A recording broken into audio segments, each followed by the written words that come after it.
Assalamualaikum warahmatullahi wabarakatuh.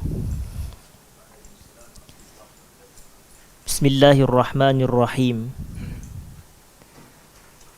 Alhamdulillahi rabbil alamin. Wabihi nasta'inu ala umuri dunya waddin. Wassalatu wassalamu ala ashrafil anbiya'i wal mursalin, Nabiyyina wa sayyidina Muhammad wa ala alihi wa ashabihi ajma'ina, amma ba'd. Yang saya hormati seluruh jawatan kuasa pengurusan Baitus Salam, seterusnya hadirin dan hadirat, para pencinta ilmu yang dirahmati Allah sekalian. Dan apabila saya menyebutkan semua kita ini sebagai pencinta ilmu, itu hakikatnya satu doa daripada saya. Dan bukan semata kita nak menjadikan diri kita sebagai pencinta ilmu, tetapi kita nak jadikan diri kita sebagai penuntut ilmu. Sebab itu ada sebahagian kata-kata para ulama yang mana menyebutkan ughdu aliman au mustami'an au muhibban, yang membawa erti jadilah kamu, berpagi-pagilah kamu sebagai seorang alim. Ughdu aliman au muta'alliman, atau orang yang menuntut ilmu. Kalau kita tak dapat jadi orang alim, tak dapat jadi orang yang menuntut ilmu, sekurang-kurangnya jadilah mustami'an, orang yang mendengar ilmu dengan teliti. Dan au muhibban, atau jadilah orang yang mencintai ilmu. Jadi kalau ikut kepada turutan itu, pertama jadi orang alim, kena bangun pagi, kena jadi ulama. Kena jadi ulama. Saya kalau ada majlis dengan makan-makan dengan kawan-kawan budak-budak muda ni, tambahan pula saya tahu kawan ni hafal Quran, kawan ni pelajar syariah, kawan ni sekian-sekian penuntut ilmu agama. Memang saya brainwash. Memang kerja saya adalah untuk bagi satu semangat, bagi satu kenyataan supaya golongan ni jadi ulama. Kena jadi ulama. Budak-budak muda ni yang hafal Quran, yang pelajar syariah, kena memang digalakkan, di brainwash, dibentuk pemikiran itu untuk menjadi para ulama. Tapi kalau mungkin kita tak mampu nak jadi ulama, walaupun di Malaysia ni paling mudah nak jadi ulama sebenarnya, semua orang ulama. Au muta'alliman, atau jadilah orang yang menuntut ilmu. Au mustami'an, jadilah orang yang mendengar ilmu. Au muhibban, jadilah orang yang mencintai ilmu.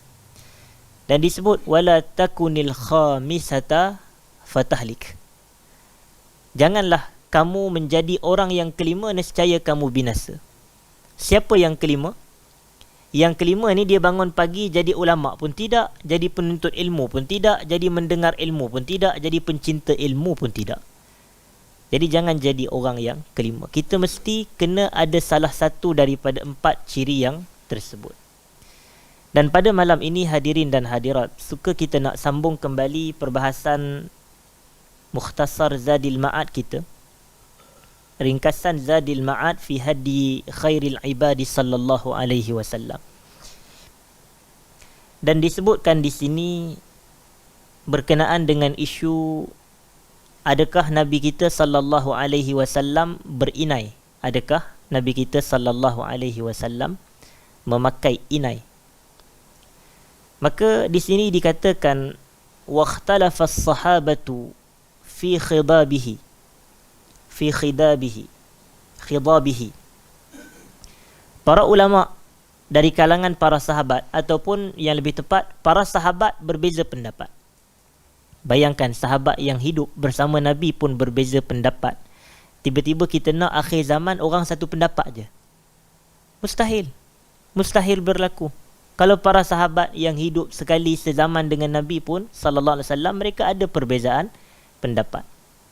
Jadi mereka khilaf. Sebahagian sahabat pula mereka kata apa? Faqala Anas bin Malik, dia kata, lam yakhdib. Nabi kita sallallahu alaihi wasallam ni tak berinai. Wa qala Abu Hurairah, tapi Abu Hurairah kata Nabi buat, Nabi pakai. Jadi khilaf. Cuma kita katakan asasnya inai ni tidaklah dilarang oleh syarak, ia harus. Seperti contoh bagi orang yang rambutnya beruban contoh. Tetapi dia tengok kepada kategori antara orang muda dan orang tua yang beruban. Kan kita tahu kisah Abu Quhafah, bapa kepada Abu Bakar As-Siddiq tu. Ketika Abu Quhafah, ayahanda kepada Abu Bakar As-Siddiq, dia datang untuk berbai'ah kepada Nabi sallallahu alaihi wasallam. Kan waktu tu rambut dia telah putih, penuh dengan uban, kerana telah sangat tua pada waktu itu. Jadi Nabi pun tengok, Nabi suruh, Nabi kata ghayyiru hadha, Nabi kata ubahlah rambut ni, ubahlah rambut ni. Tapi Nabi dia bagi satu qaid, satu ikatan. Nabi kata wajannibus sawad, jauhilah ubah dengan warna hitam. Kalau selain daripada warna hitam dibenarkan.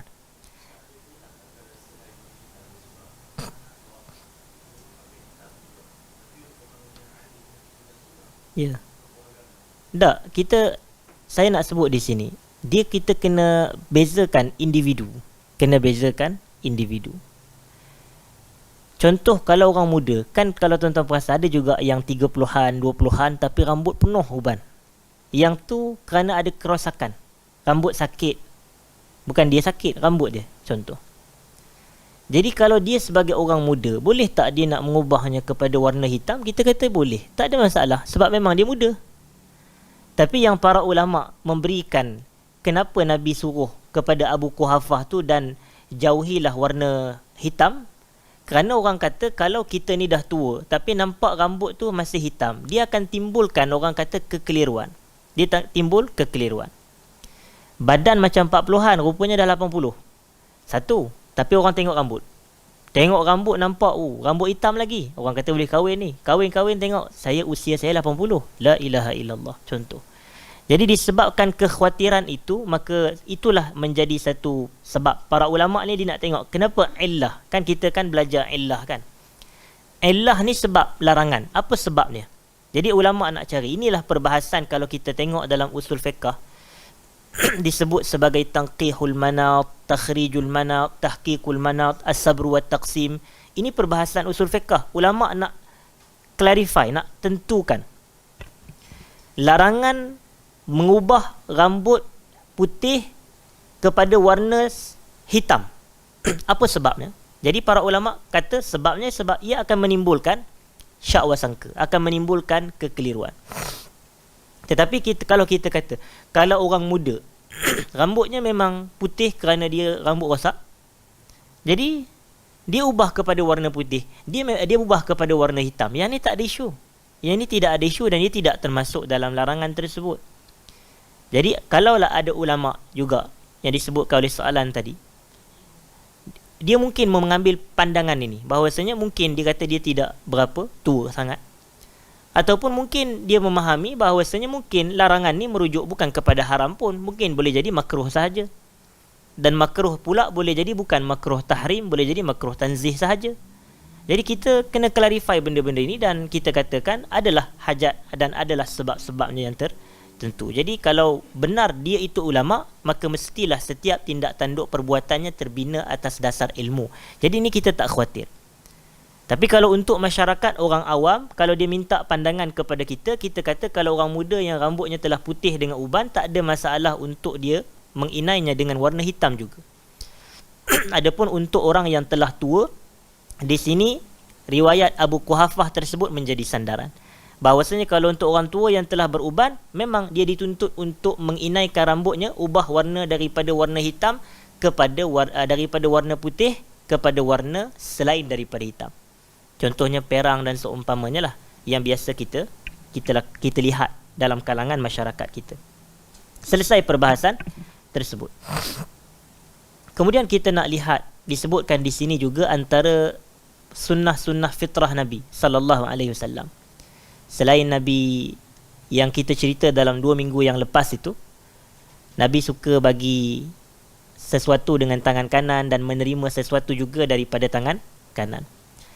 Dan itu benda-benda fitrah, benda-benda fitrah Nabi. Dan kalau kita ikut, ia adalah sunnah Nabi, kerana memang ada anjuran, ia ada anjuran.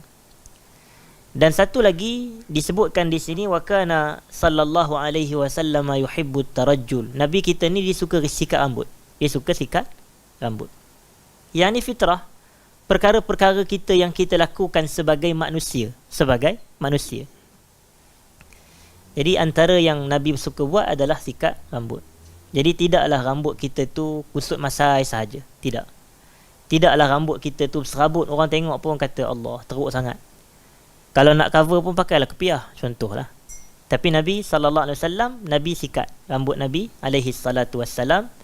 Dan disebutkan oleh penulis kitab kita di sini, wa kana sallallahu alaihi wasallam yurajjilu nafsah. Kadang-kadang Nabi sikat sendiri. Dan wataratan turajjiluhu Aisyah radhiyallahu anha. Turajjiluhu Aisyah radhiyallahu anha. Dan kadang-kadang Aisyah yang sikatkan. Aisyah sebagai isteri Nabi sallallahu alaihi wasallam, dia yang sikatkan rambut Nabi kita sallallahu alaihi wasallam. Dan ini adalah salah satu isyarat dalam hubungan suami isteri, dalam hubungan suami isteri. Dalam bab-bab ini, maka Nabi pun banyak benda yang Nabi buat untuk mengeratkan hubungan. Antaranya bab sikat rambut.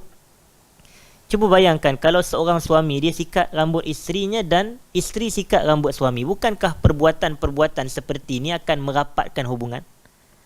Dan bukankah perbuatan seperti ini dia akan lebih mengekalkan dan menambahkan kasih sayang sesama pasangan? Begitulah. Sebab itu Nabi ni isyarat dia mesti bersebab.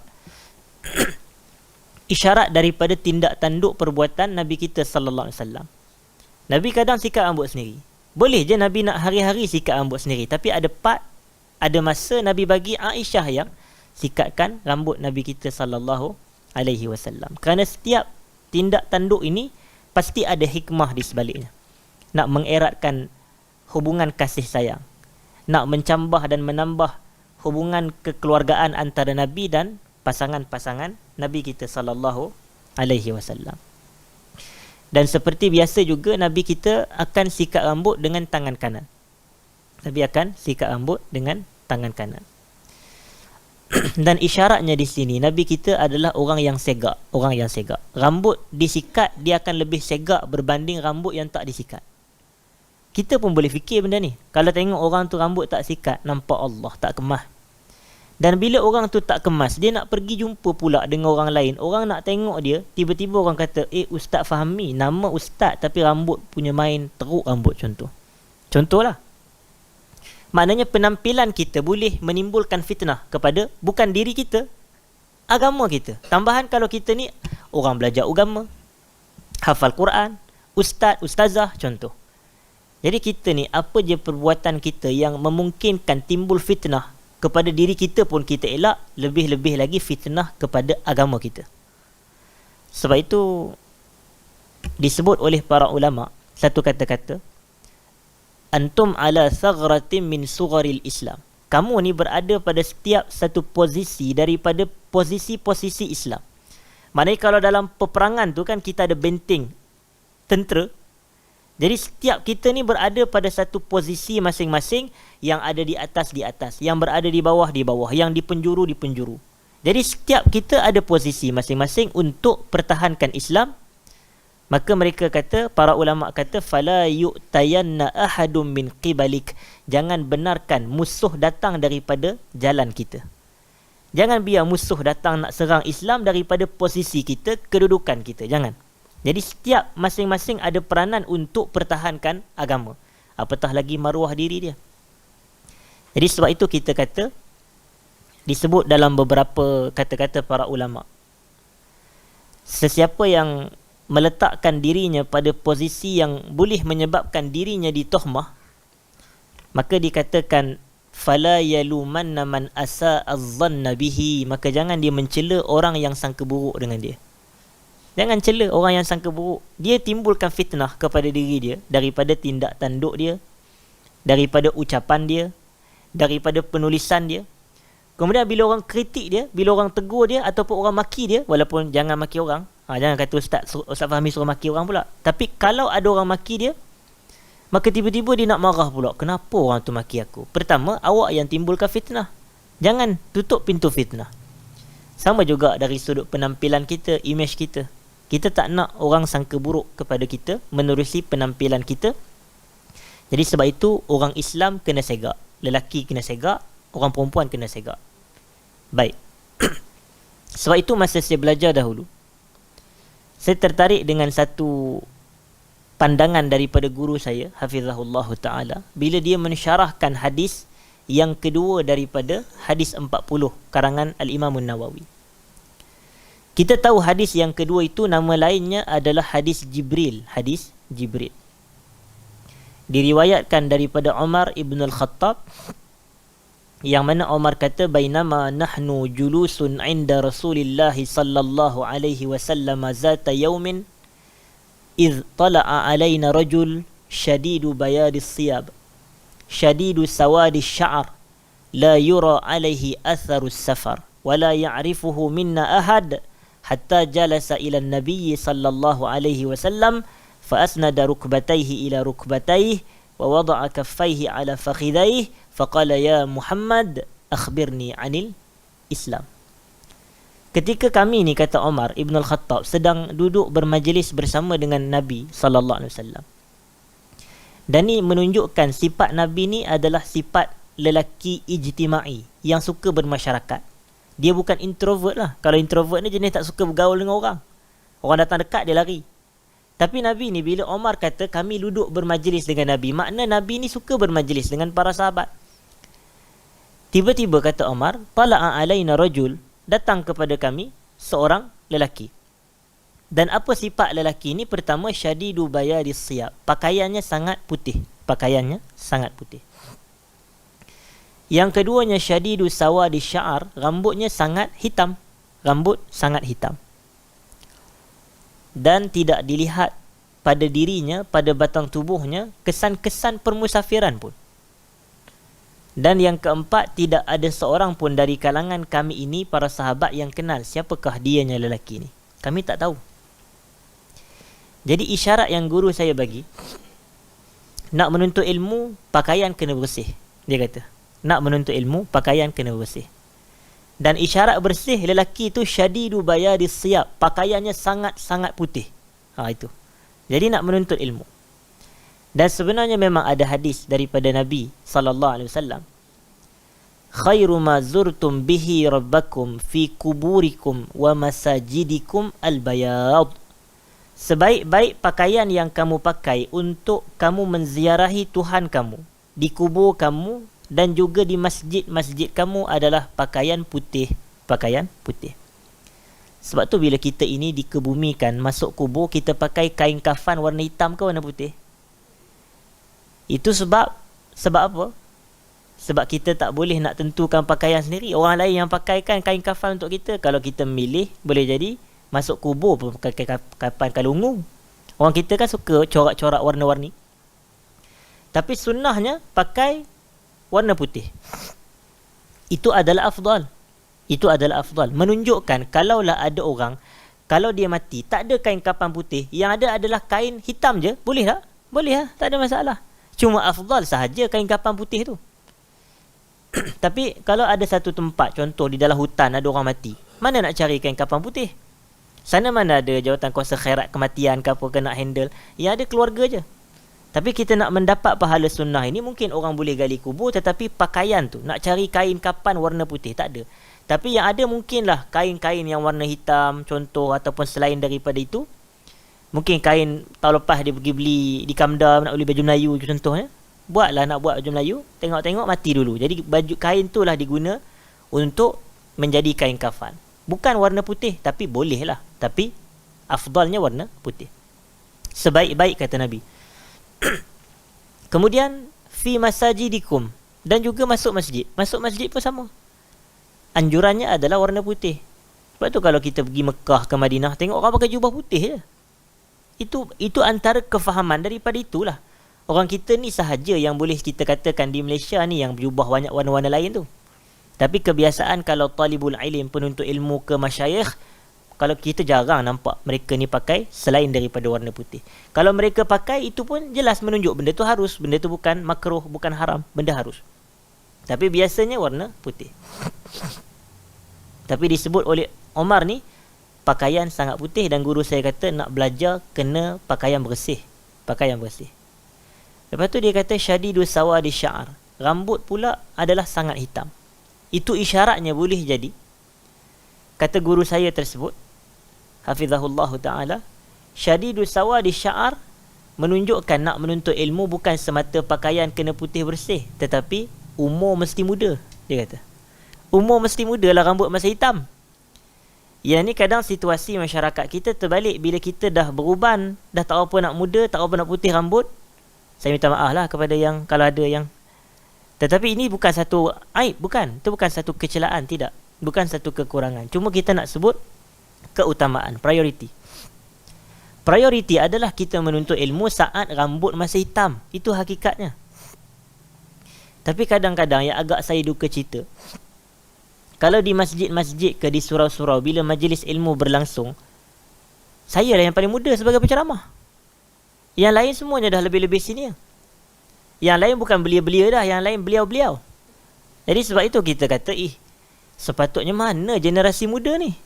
Mana yang budak-budak muda sepatutnya kena duduk? Tapi budak-budak muda duduk di mana? Duduk di TikTok, duduk di Twitter, duduk di WeChat, duduk di mana-mana tempat lagi. Kemudian bila adalah ustaz yang masuk ke dalam TikTok, masuk dalam Twitter, masuk di Facebook, ustaz tu bagilah penjelasan berdasarkan apa yang dia belajar daripada guru-guru dia. Tiba-tiba pemuda-pemuda TikTok ni diagiunya pula kita. La ilaha illallah. Hang pergi masjid pun tidak nak belajar agama. Tu yang orang marah. Bila orang marah pula, dia main apa dia?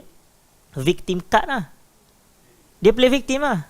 Dia kata, oh ini ke penceramah? Nampak? Ini ke sifat ustaz? La ilaha illallah.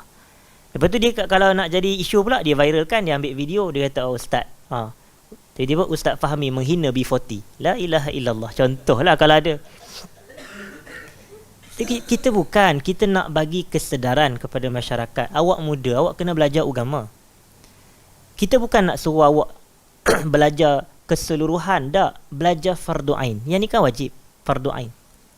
Belajar akidah yang betul, belajar fiqh, belajar akhlak. Yang ni asas fardu ain kita. Macam mana kita tahu inilah fardu ain kita? Hadis Omar tadi juga. Bila lelaki tu dia tanya kepada Nabi kita, dia kata, akhbirni anil Islam, bagi tahu aku apa itu Islam. Kemudian Nabi jawablah rukun Islam yang 5 tu. Kemudian ditanya lagi, akhbirni anil iman, bagi tahu aku apa itu iman. Maka Nabi pun jawab rukun iman yang 6 tu. Kemudian ditanya lagi, akhbirni anil ihsan, bagi tahu aku apa itu ihsan. Maka Nabi pun jawab alaihi salatu wassalam, an ta'budallaha ka'annaka tarahu fa illam takun tarahu fa innahu yarak. Kamu beribadah macam kamu nampak Allah. Kalau kamu tak nampak, ketahui Allah nampak dan lihat dan tengok kamu sedang beribadah. Bayangkan kita beribadah dalam keyakinan kita Allah tengok kita sedang buat ibadah. Mesti ibadah kita yang terbaik. Dah kalau mak kita duk tengok kita buat ibadat pun, kita pun tak boleh nak main-main. Kalau cikgu kita masa sekolah rendah dulu duk tengok je tangan pengarutan, kita pun semayang pun khusyuk je semayang. Rupanya sebab cikgu pengarutan. Apatah lagi Allah tengok. Mesti kita akan jadi itu ihsan. Maqam tu kita nak timbulkan dalam jantung hati kita ni. Jadi para ulama kata Islam merujuk kepada syariah / fiqh. Iman merujuk kepada akidah / tauhid. Ihsan merujuk kepada akhlak. Jadi tiga benda ni. Syariah, akidah, akhlak. Fardu ain. Sebab itu rukun iman tu kena pelajari. Rukun Islam kena pelajari. Akhlak kena pelajari. Dan di hujung hadis kan Nabi tanya kepada Omar, atadri manis sa'il ya Omar? Awak tahu tak siapakah yang bertanya tu wahai Omar? Maka Omar ni dia kata, Allahu wa rasuluhu a'lam. Allah dan Rasul je yang lebih tahu wahai Rasulullah. Nabi kita jawab apa? Nabi kata, fa innahu Jibril. Nabi kata, atakum yu'allimukum dinakum. Dia datang kepada kamu nak mengajarkan kamu apa dia? Agama kamu. Allahu Akbar. Menunjukkan Islam, iman, ihsan adalah agama kita ni. Jadi kena belajar. Islam, iman, ihsan tu Nabi kata yu'allimukum dinakum. Sebahagian riwayat kata yu'allimukum amra dinikum. Dia nak mengajarkan kepada kamu urusan agama kamu. Jadi urusan agama kita ini 3 teras tersebut. Kena belajar. Ni kadang banyak benda-benda basic pun masyarakat tidak jelas lagi. Tidak jelas. Macam baru ni lah saya ada sebut di media sosial saya lah. Ni sebagai perkongsian sikit lah. Nak bagi nampak gambaran terhadap realiti sebahagian masyarakat, anak-anak muda kita ni. Macam contoh, saya bagi tahu, saya kata kalau kita semayang, kalau kita tengah salat, kemudian kita sebut di lidah kita ni dengan sengaja, aku sayang ke mak ayah aku, contoh. Aku sayang mak ayah aku. Maka saya katalah salat kita batal. Salat kita batal. Kemudian ramai yang tak faham. Benda itu adalah perkara yang sangat-sangat simple je sebenarnya. Kalau bercakap masa semayang, batal ke tak batal? Batal lah. Nama pun cakap. Jadi kalau kita cakap aku sayang mak ayah aku, dah kita biasa dengar. Ustaz ni pula, kadang sebahagian ustaz kita ni, dia mengajar antara perkara yang membatalkan salat adalah al-kalamu amdan, bercakap dengan sengaja. Kemudian dia terus pergi kepada perkara yang berikutnya pula. Patutnya kena explain lah apa contoh bercakap dengan sengaja. Bercakap dengan sengaja ni, contohnya kalau kita tengah salat, kita kata qi pun, qi ni kan peliharalah kamu. Maknanya ucapan walau satu huruf tapi difahami maknanya, itu bercakap lah tu. Batal semayang. Kan kita kata atina rabbana atina fid dunya hasanah wa fil akhirati hasanah wa apa? Wa qi. Qaf tu, qi tu satu huruf je tapi ada makna. Maknanya apa? Dan peliharalah. Qi ni maknanya daripada wiqayah. Kau jagalah, peliharalah. Jadi kalau orang kita tengah semayang, qi contoh, peliharalah, batal semayang dia. Kalau sengaja. Itu dalam kitab-kitab fiqh. Tapi ustaz kita al-kalamu amdan, bercakap dengan sengaja. Lepas tu dia nak suruh orang mikir. Orang kita ni tak boleh mikir. Ini minta maaf lah kan kata pula kan viral pula. Bukan, kadang-kadang sikap kita ni, kita tak suka mikir. Kita suka tanya je. Orang faham, nak cuba faham tidak. Tapi kita tak nak memahami, tak nak cuba faham dulu. Tapi tanya je kerja dia. Tak salah bertanya, tak salah. Tapi cuba tuan-tuan tengok, ada benda yang Allah tak suka. Antara yang Allah tak suka adalah kasratus soal, banyak tanya.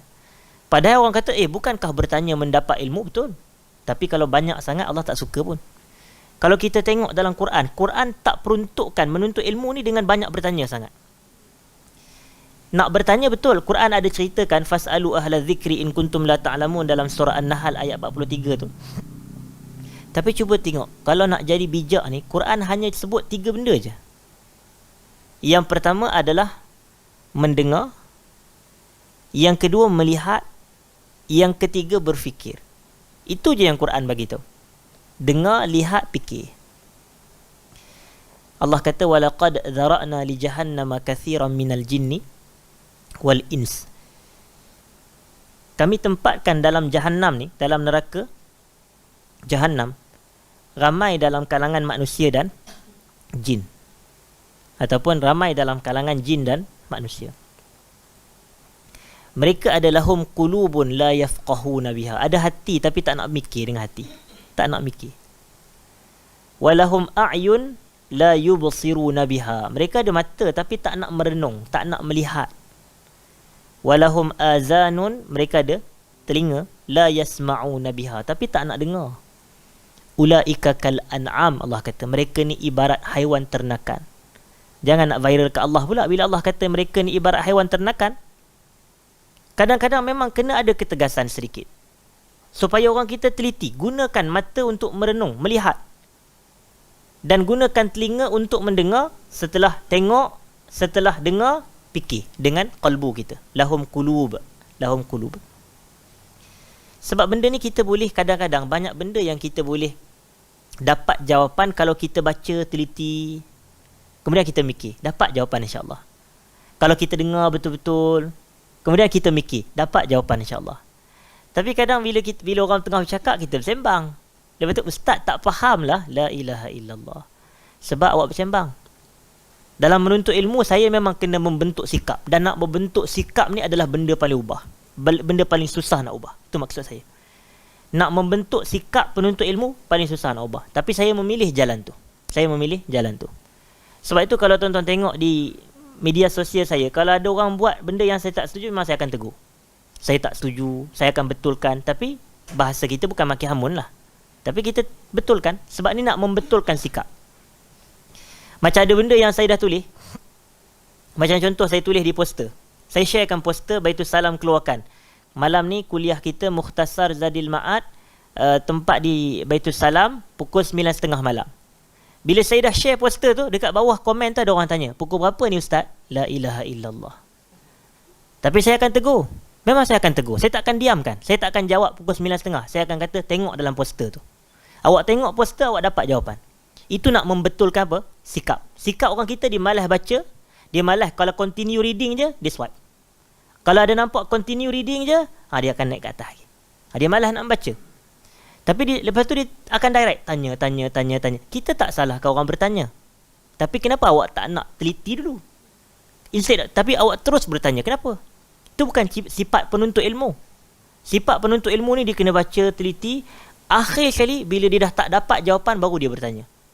Kita tengok isyaratnya daripada sikap Nabi SAW. Nabi bukan nak menerima sikap-sikap masyarakat Arab. Nabi betulkan sikap. Itu jalan tu susah sikit. Ni macam orang kita. Kalau sebahagian pendakwah kita ni, penceramah kita, dia hanya nak meraihkan sikap masyarakat setempat. Tu dia kata, kami ni orang negeri sekian-sekian. Orang negeri sekian memang cakap kasar. Jadi saya berceramah pun saya maki hamun orang juga. Itu meraihkan sikap yang tak elok. Nabi bukan begitu. Nabi ni mengubah sikap yang tak betul. Nabi nak betulkan ikut petunjuk Allah. Jadi kita nak lalui jalan Nabi ni sebagai pendakwah, kita kena betulkan sikap benda yang kita tahu benda ni tak betul. Benda salah. Kita nak jadi orang tu orang yang lebih baik ikut apa yang Allah ajarkan dalam Quran. Sebab tu saya hujah tadi semua daripada Quran. Tengok, dengar, fikir. Allah kata dalam Al-Quran, wallahu akhrajakum min butuni ummahatikum la ta'lamuna syai'a. Allah keluarkan kamu daripada perut ibu-ibu kamu dalam keadaan kamu ni tak tahu apa pun. Allah kata la ta'lamuna syai'a. La ta'lamuna syai'a tu maknanya tak ada ilmu langsung bila kita keluar daripada perut mak kita masa kita kecil dulu. Tak ada ilmu apa pun. Kemudian Allah kata wa ja'ala lakumus sam'a wal absara wal af'idata la'allakum tashkurun.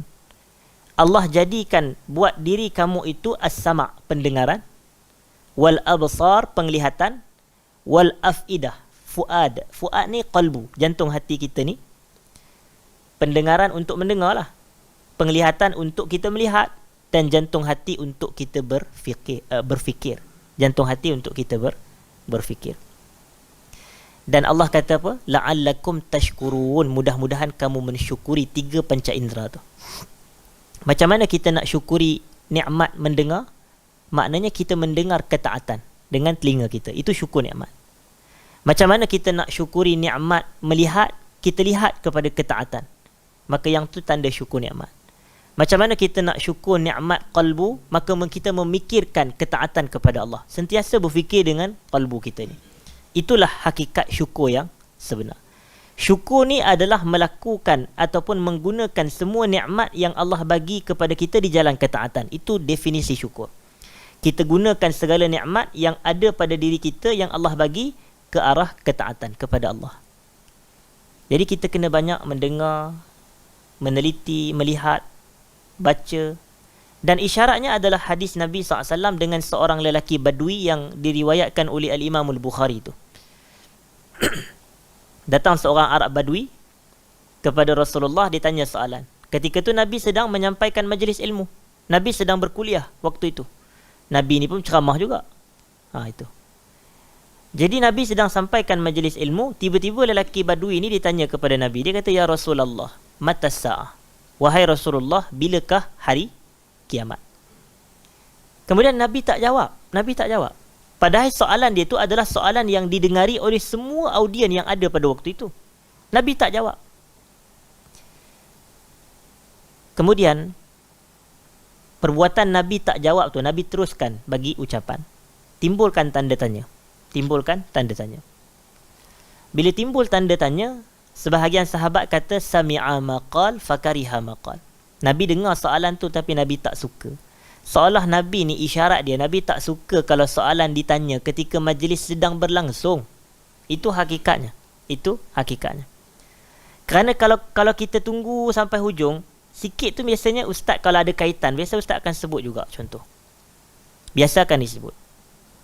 Jadi Nabi lebih prefer soalan ditanya pada hujung majlis, supaya semua dah selesai. Sebahagian sahabat lain dia kata apa? Ballam yasma', bahkan Nabi tak dengar kot soalan tu.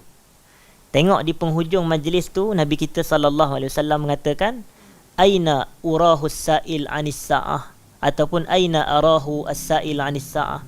Mana aku tengok orang yang tanya tentang hari kiamat tadi? Rupanya Nabi dengar tadi. Bukan semata Nabi dengar, Nabi hafal pun soalan dia tu. Nabi ingat soalan dia tentang hari kiamat. Kemudian Nabi pun terus jawab. Nabi tak, tapi nampak isyarat dia. Maknanya bila kita dah selesai dulu baru bangkitkan persoalan. Itu maknanya. Dah habis baca, kemudian kita rasa tak jelas juga walaupun kita dah baca berulang kali, barulah kita tanya soalan. Itu tak apa. Tapi ni kalau baca pun tidak, dia terus tanya soalan. Masalah ni bukan sikap penuntut ilmu. Bukan sikap penuntut ilmu. Macam saya kongsikan di media sosial saya. Saya kata tentang huraian tentang hukum hakam berdoa semasa sujud di dalam solat. Jelas tak?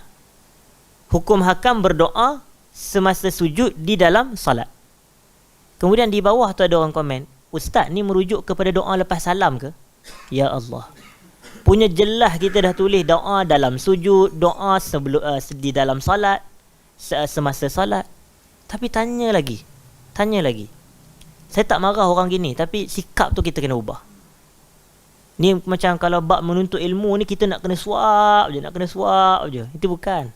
Itu masa kita kecil-kecil dulu mak kita boleh lah dengan mak kita. Tapi kalau nak menuntut ilmu, kalau kita semata nak harap orang suap-suap kita tanpa kita usaha mikir, melihat, membaca dengan teliti, merenung, masalah. Sebab tu kita kena teliti satu ayat dalam surah Al-Mulk. Dalam surah Al-Mulk, Allah cerita tentang orang kafir yang masuk neraka ni. Orang kafir ni maknanya orang yang ingkar lah kepada ajaran Tuhan. Itu makna dia. Allah kata dalam surah Al-Mulk, Iza ulqu fiha sami'u laha syahiqan wa hiya tafur. Apabila penghuni neraka ini, mereka dicampakkan. Fiha tu ke dalam neraka, dalam nar. Dan di sini kalau kita tadabbur Quran, kalau kita ni jenis orang yang rajin mikirlah, kalimah ulku tu pun kita boleh dapat satu kepahaman dan dapat satu penjelasan bahawasanya kalimah campak, lontar ni biasa benda-benda yang berharga ke benda yang tak berharga? Tak berharga. Jadi tengoklah kalau orang kita ni masuk neraka, dicampak ke dalam neraka, bukan diletak elok-elok, dicampak, hinanya. Allah guna iza ulqu. Allah tak kata apabila diletakkan dengan sopannya, dengan baiknya. Tak. Iza ulqu, campak. Biasa benda campak ni, contoh kalau kita ada sampah, plastik sampah tu, di depan kita tu adalah tong sampah besar. Jadi kita punya pusing, pum, masuk dalam tong sampah tu. Kalau tak masuk pun tak apalah sebab awak tu sampah, biarlah. Kata adalah pengutip sampah yang kutip. Kita makna kita tak nak letak elok-elok pun. Sebab nak dekat dengan tempat sampah pun kita tak nak. Tapi Allah sifatkan iza ulqu, apabila dicampak penghuni neraka ke dalam neraka. Lalu Allah kata sami'u laha syahiqa. Maka kita akan dengar syahiqa. Syahiq ni apa makna dia? Jeritan, teriakan, pekikan. Itu. Ada orang jerit, ada orang teriak, ada orang memekik. Sebab sakit. Kena seksa dengan api, sakit. Dan bila mereka jerit, wahiyya tafur, neraka tu bakar lagi. Neraka bukan dia peduli. Dia memang sifat dia adalah makhluk Allah yang memang diamanah, ditanggungjawab untuk menyeksa orang-orang yang ingkar. Dia peduli apa? Dalam sebahagian ayat Quran, Allah neraka kata kepada Allah, apa ayat tu saya pun tak ingat, tapi apabila neraka tu dah penuh, dia tanya kepada Allah, hal min mazid, ada tambah lagi ke? Ada nak tambah lagi ke? Dia tanya. Jadi menunjukkan dia memang ada tak nak tambah lagi masuk. Kalau macam kita ni lah, kalau seorang manusia lah, kalau dia pukul manusia pun, kalau manusia yang dipukul tu duk menjerit, tolonglah, tolonglah, dia rasa kesian. Tu hakikat manusia, kita akan rasa kesian juga. Tapi neraka tak ada. Jadi tengok ayat tu. Tapi kita tengok apa yang menyebabkan puak ni boleh masuk neraka. Maka dikatakan takadu tamayyazu minal ghais. Takadu tamayyaz minal ghais. Maknanya mereka ni hampir hancur lebu. Pecah, hampir pecah disebabkan jeritan teriakan tu.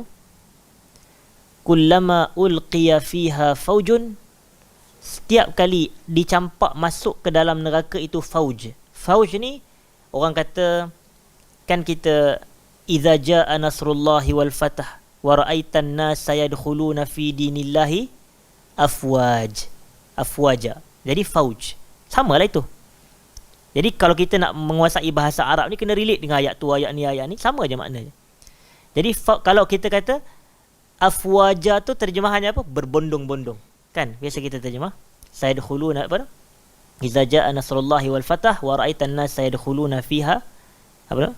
Wa ra'aitan nasa yadkhuluna fi dinillahi afwaja. Mereka masuk ke dalam agama Allah secara berbondong-bondong, beramai-ramai lah. Jadi idza ulqiya fiha faujun, faujun tu bondong, sa'alahum khazanatuha, maka khazanah tu, penjaga neraka tu, dia akan tanya kepada puak-puak yang dicampak masuk ni, alam ya'tikum nazir, tak ada ke nazir yang datang kepada kamu dulu masa awak kat dunia tu? Nazir ni siapa dia? Pemberi ingatan, pemberi ancaman. Tak ada ke siapa dia yang datang nak bagi ancaman kat awak? Dan nazir merujuk kepada Rasul. Merujuk kepada Rasul. Kan para Rasul kan sifat dia mubasyirina wa munzirin. Memberi khabar gembira, memberi ancaman. Jadi kalau kita nak ikut legasi dakwah para Rasul, dua benda ni kita kena buat. Tapi pendakwah kita banyak yang buat satu je, yang awal tu. Dia suka, marilah kita buat baik, marilah kita puasa, marilah kita semayang, siapa semayang dapat pahala, siapa solat dapat syurga. Macam tu lah. Kalaulah semata itu sahaja, siapa-siapa pun boleh jadi penceramah. Kalau setakat nak suruh orang ajak buat orang apa? Nak ajak orang buat baik, siapa-siapa pun boleh bagi ceramah. Siapa-siapa pun boleh ada. Tapi tak, di medan penceramah, medan ilmu.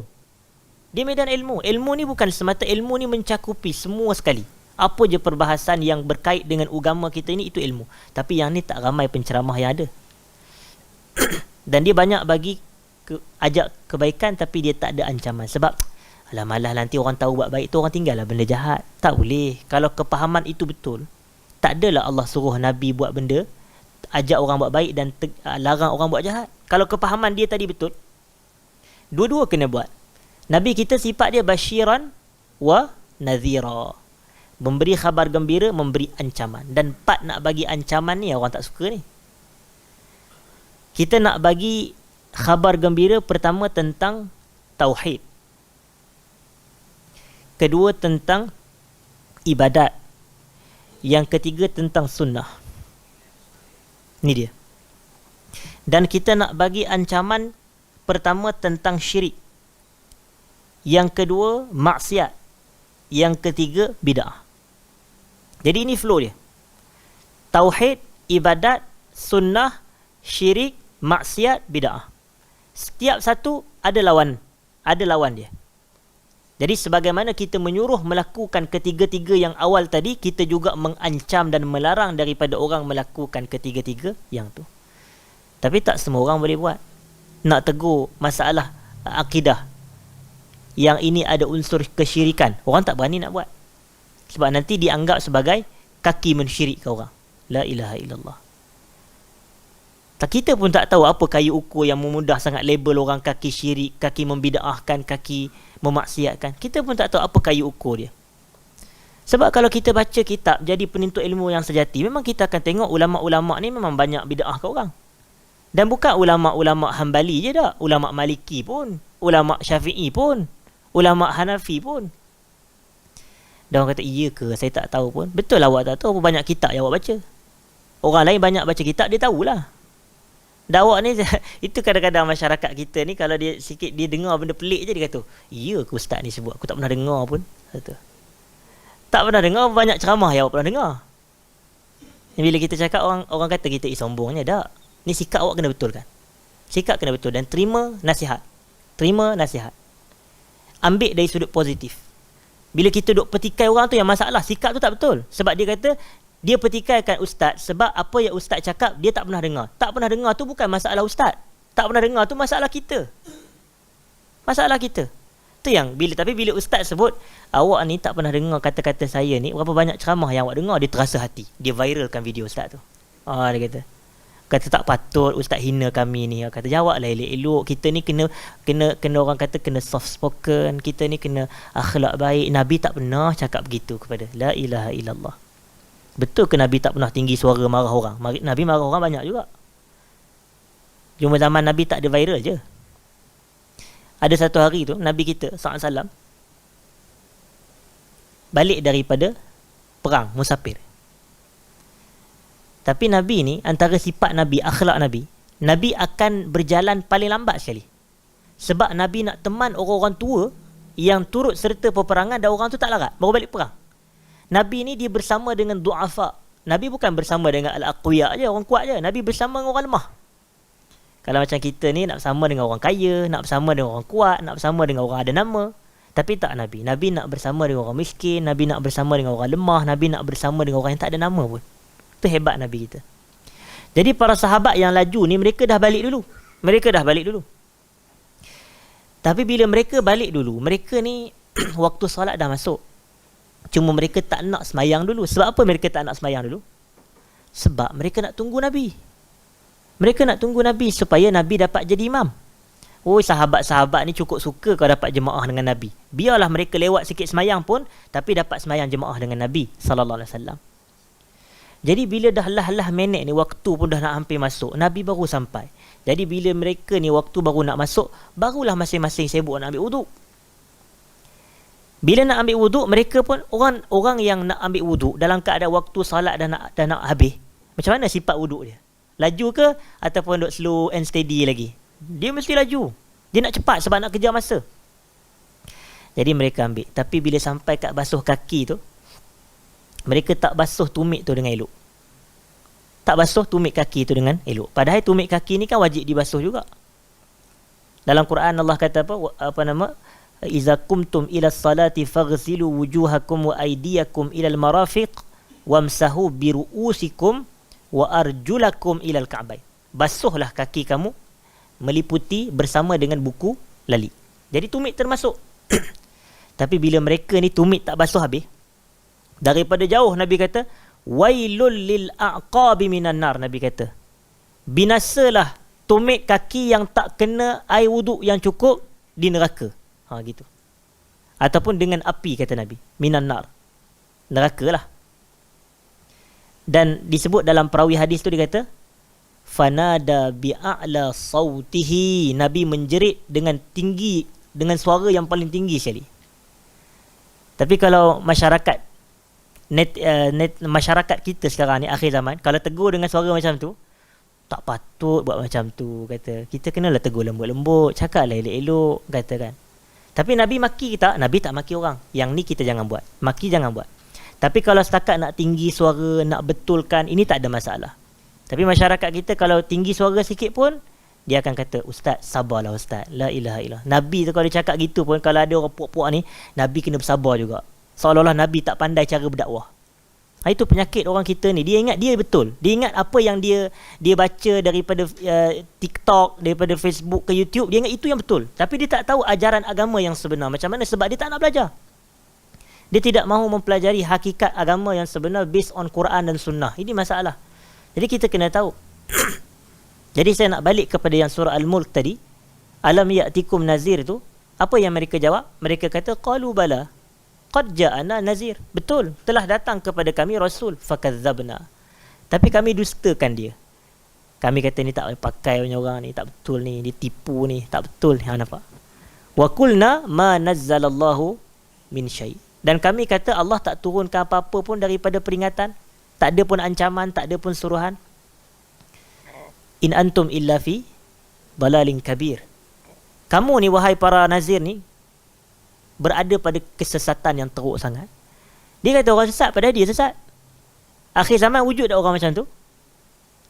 Dia kata penceramah tu sesat, tapi dia yang salah faham. Dia kata ustaz ni sesat, ustaz tu tak betul. Dia yang salah faham.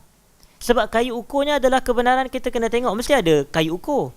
Dia tak boleh mudah-mudah kita nak kata orang sesat ke, orang tu betul ke. Dia mesti ada kayu ukur, dan kayu ukurnya Quran dan Sunnah. Kayu ukurnya Quran dan Sunnah. In antum illa fi dhalalin kabir. Kemudian apa Allah kata? Wa qalu law kunna nasma'u aw na'qilu ma kunna fi ashabis sa'ir. Penghuni neraka ni dia kata, kalaulah kami mendengar dan kami berfikir, nescaya kami takkan tergolong dalam kalangan penghuni neraka. Jadi nampak pentingnya fungsi mendengar dan berfikir. Ada orang dia dengar tapi dia tak fikir. Patut kita kena sentiasa fikir, banyakkan fikir. Tapi pemikiran tu biarlah pemikiran yang betul, jangan pemikiran yang sesat. Bahaya juga kalau kita dok main sebar luaskan pemikiran-pemikiran ni, tapi biar pemikiran yang berpandukan kepada Quran dan hadis. Biar setiap apa yang kita fikirkan tu kita cek balik, adakah sama dengan apa yang ulama sebut. Kalau sama, alhamdulillah. Kalau tak sama, kita cek kenapa tak sama. Sebab para ulama ni, kalau dalam bab-bab tafsir Quran lah, dalam bab tadabbur Quran ke, memang kita dituntut berfikir, tapi kita kena cek, kena cross check. Takut-takut apa yang kita fikir tu sebenarnya tak betul. Tapi kita kena cek balik. Rujuk tafsir Ibnu Katsir ke, Al-Qurtubi ke, Tabari ke, Baghawi ke. Jadi kita boleh rujuk kitab-kitab yang muktabar seperti yang telah saya sebutkan. Jadi mudah. Jadi kemudian kita nak akhiri perbahasan kita, hadirin dan hadirat.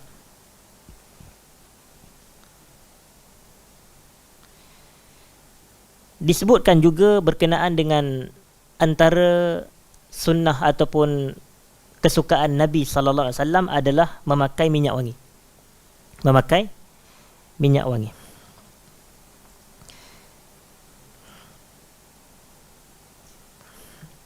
Bismillahirrahmanirrahim. Dan disebutkan di sini wa kana ahabbut tib ilaihil misk. Minyak wangi atau wangian yang paling Nabi suka adalah kasturi.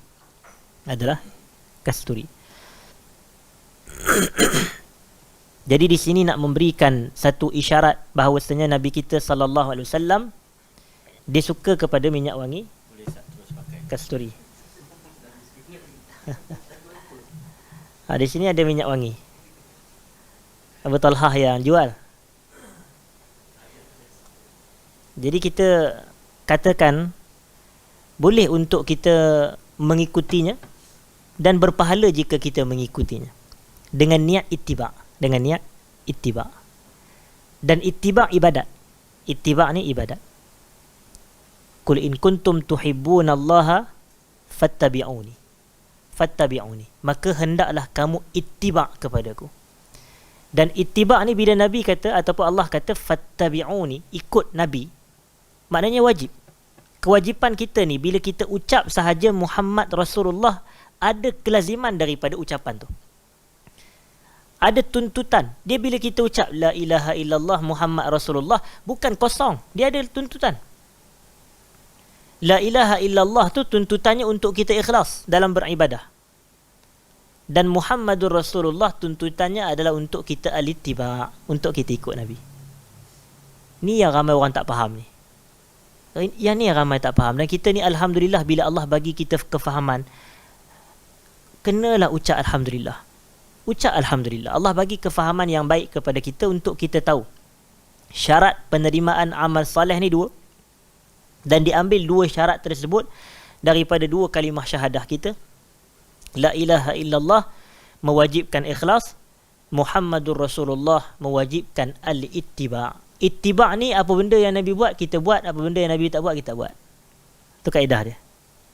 Tapi adalah bukanlah terlalu orang kata seperti sebiji-sebiji, tapi maknanya dalam bab-bab agama, Nanti ada orang kata Nabi naik unta, kita kena naik unta ke? Yang ni orang tak cerdik. Kenyataan orang tak cerdik. Kita nak spesifikkan ittiba' ni adalah dalam bab-bab ibadat, dalam bab-bab syariat. Adapun daripada sudut kalau macam contoh, ada juga boleh jadi urusan-urusan keduniaan. Macam kita kata pakai minyak wangi, sikat rambut.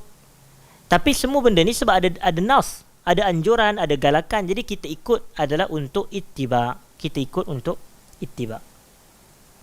Dan yang terakhir disebutkan di sini, faslun fi hadihi sallallahu alaihi wasallam fi qassi syarib. Fasal berkenaan petunjuk Nabi dalam memotong misai, Qas ni adalah sama ada memotong lah, qassus syarib. Fi sahihi Muslimin, dalam sahih Imam Muslim, an Abi Hurairah radhiyallahu anhu qala,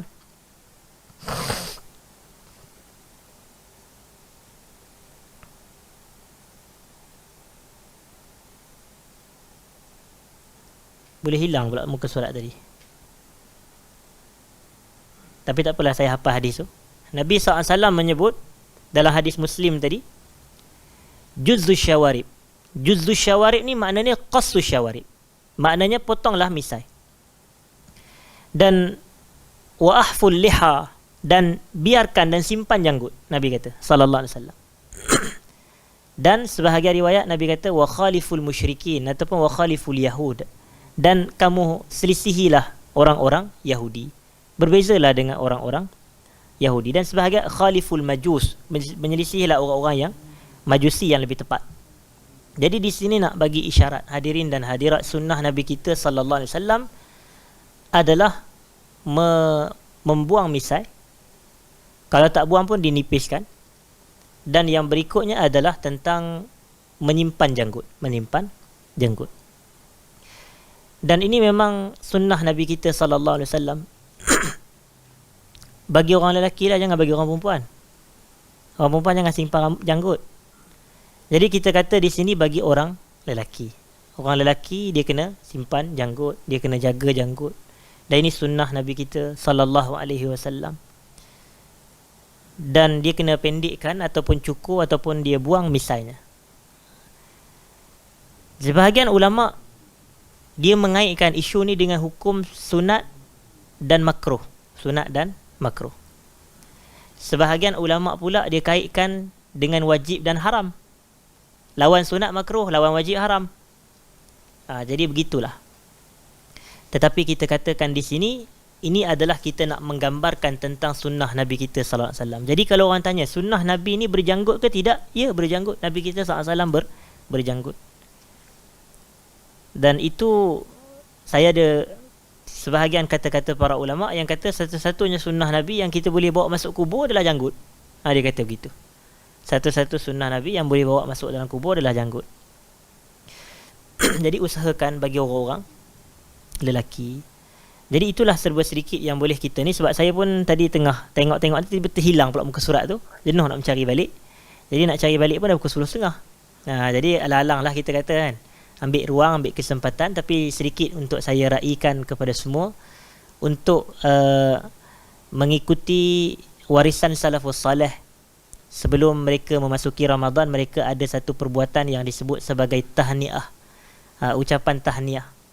Jadi saya ucap selamat menyambut Ramadan Al-Mubarak kepada semua hadirin dan hadirat yang bersama kita pada malam ni. Dan kita berdoa kepada Allah, semoga Allah menerima segala amal salih kita ini di dalam bulan Ramadan. Allahumma amin. Dan Allah keluarkan kita daripada Ramadan dengan mencapai takwa kepada Allah. Allahumma amin. Jadi itu insya-Allah kita pada hari Ahad ini akan memasuki 1 Ramadan, 3 April insya-Allah. Jadi esok 1 April, Selasa, dan masih ada 2 hari lagi untuk kita tidak berpuasa. Dan kemudian 3 April kita berpuasa. Dan ada satu kata-kata ulama yang menarik untuk kita fikirkan, iaitu jangan jadikan hari kamu berpuasa sama sahaja dengan hari kamu tak puasa. Ucapan tu saya suka. Jangan jadikan hari kita puasa sama je dengan hari tak puasa. Dia mesti kena ada beza. Ya?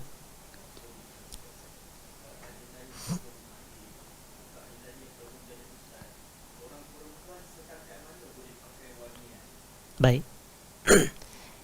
Kita maklum yang Nabi kita sallallahu alaihi wasallam telah mengeluarkan larangan kepada orang perempuan untuk berwangi-wangian.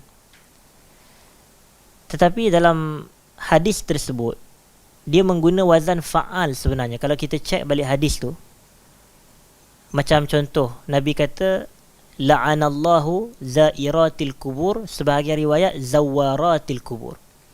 Allah melaknat wanita-wanita yang kaki ziarah kubur. Zairat, zawarat atas wazan fa'al.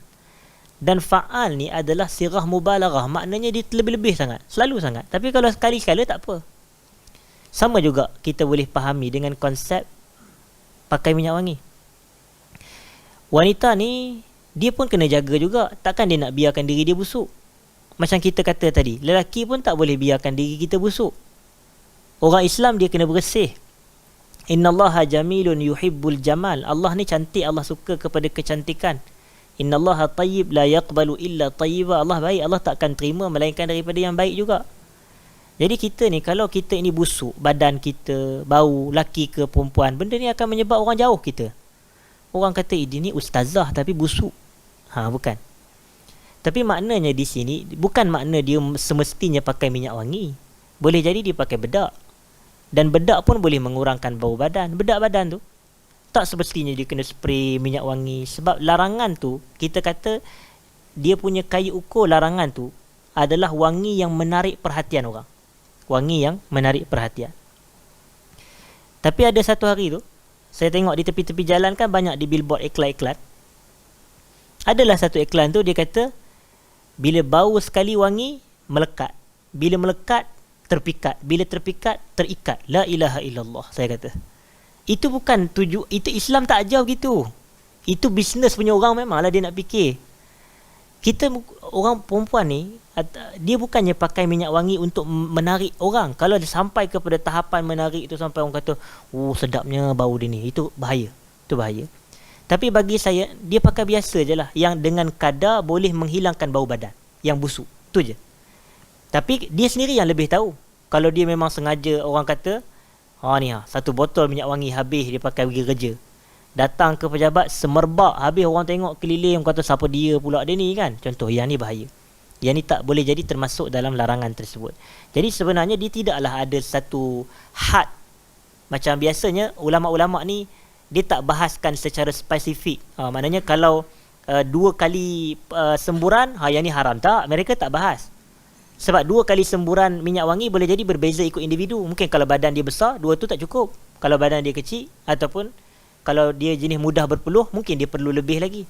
Tapi kita kena teliti sama ada kita lebih kepada pemakaian bedak sahaja yang boleh mengurangkan bau badan, ataupun memakailah minyak wangi, walaupun saya tahu mungkin akan ada yang tak setuju, tapi dengan kadar yang tidak menimbulkan fitnah kepada orang. Boleh jadi dia student, perempuan sahaja kelas dia, tak ada fitnah kepada siapa-siapa pun, boleh tak dia pakai. Tapi kena ingat, kalau dia keluar kepada lelaki, yang ni ada larangan di dalam hadis Nabi sallallahu alaihi wasallam. Kalau kita ni sebagai wanita yang bertakwa kepada Allah Subhanahu wa taala, elakkan wangi-wangian yang boleh menarik, orang kata perhatian orang-orang lelaki yang bukan mahram kepada kita ini. Baik. Jadi saya rasa memadai sekadar itu jawapan kepada persoalan tersebut. Saya minta maaf jika ada salah dan silap. Aqulu qawli hadza astaghfirullahal azim li wa lakum. Assalamualaikum warahmatullahi wabarakatuh.